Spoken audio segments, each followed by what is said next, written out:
Welcome everybody, and today we're taking a look at the seventh and final film in the Adventure Calls Karl May at CCC box set from Eureka as part of their Masters of Cinema series, and it is 1965's The Pyramid of the Sun God.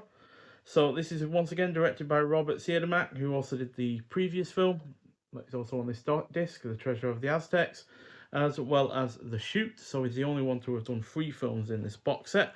And yeah, it's a Western adventure again, like the prior film, and clocks in at 98 minutes long, although more like 90 minutes when you take out the fact that at the beginning there are credits, like usual, but also a fairly extensive recap of the events of the previous film. And returning from the previous film, we have Lex Barker, Gerard Barret, Rick Battaglia, Michelle Guraudon, Alessandra Panaro, Teresa Lorca, Ralph Walter, Hans Nielsen, and Gustavo Rojo. So, yeah, like I said, follows on directly from the prior film with Dr. Carl Sterno, Captain Vidoria, and Count Rodriganda, yeah, all vying for the Aztec treasure still. So the last film ended with Dr. Carl Sterno basically unconscious in the Aztec temple with all of the treasure, and it moves on from there straight away, basically. And unfortunately, though, even though this is not devoid of any positives, it is a step down in quality over the prior film, but also concludes this box set in quite frankly an anticlimactic manner, which does somewhat come down to the fact that this feels like it could have easily been part of the first film to make for one cohesive, longer whole film, quite frankly. So, yeah, it does feel, quite frankly, like the final act of the prior film just stretched out to 90 minutes because, yeah, there's no real reason for this to have been given another 90 minutes to this story, to be honest.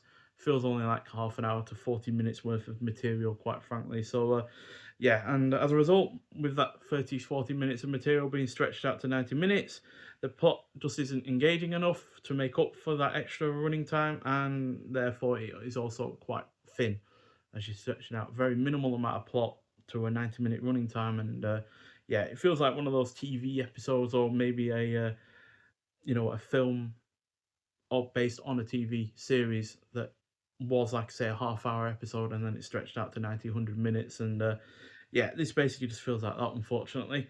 Thankfully, though, the cast is still good. The finale is reasonably entertaining as things come to a head, and we get some, satisfying enough conclusions to certain characters, and there's also a decent amount of action. The pacing is on point, the score is solid, and the sets are charming in their low budget presentation. Yeah, there's a lot more sets in this. There's a lot less, even though there's a good deal of outdoorsy kind of stuff to this, like there were in the previous films in this box set.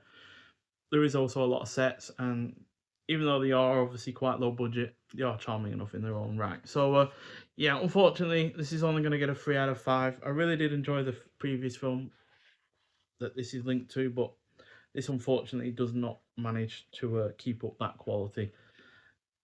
Had it been, just one whole film, I imagine this would have ranked right alongside Shatterhand, but unfortunately, it's only going to get a 3 out of 5, ranking more alongside the Carl Ben Nemzi films. So, yeah, but still, 3 out of 5 is not bad. None of these films are awful by any stretch of the imagination.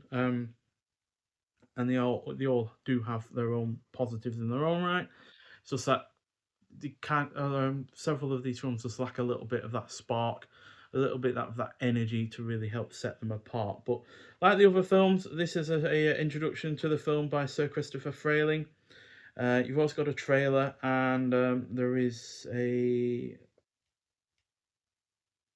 archival interview with Bernard Schmidt, co-editor and contributor to Karl May Verlag. Not sure if that's specific to this film or the previous film, because it is on the disc sharing with both of them, but there is that. So, yeah, overall, this is probably one of my least favourite box sets from Eureka, quite frankly.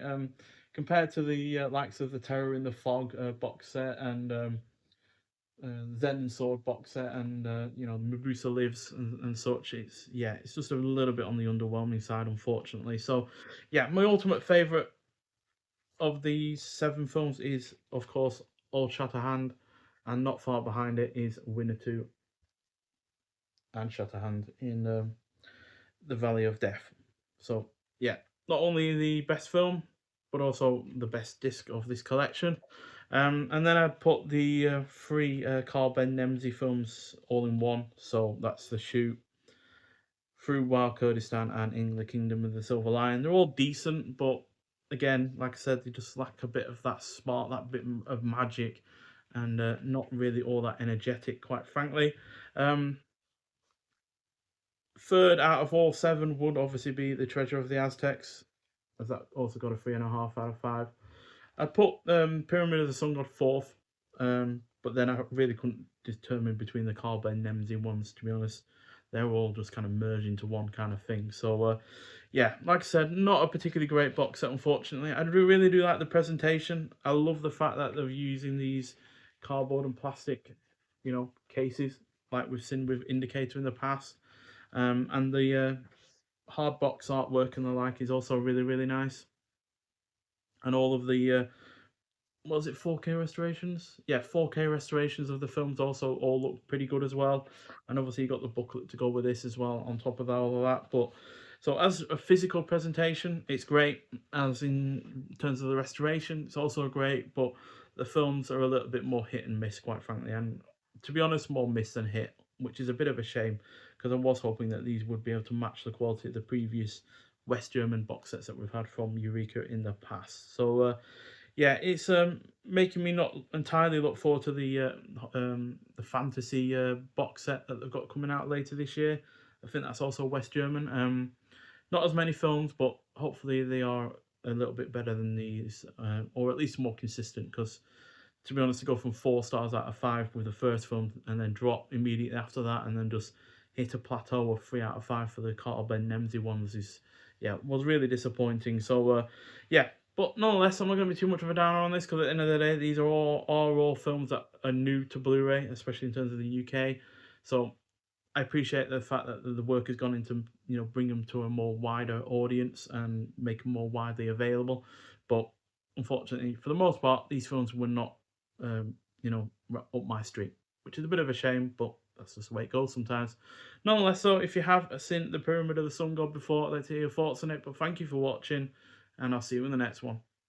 Bye.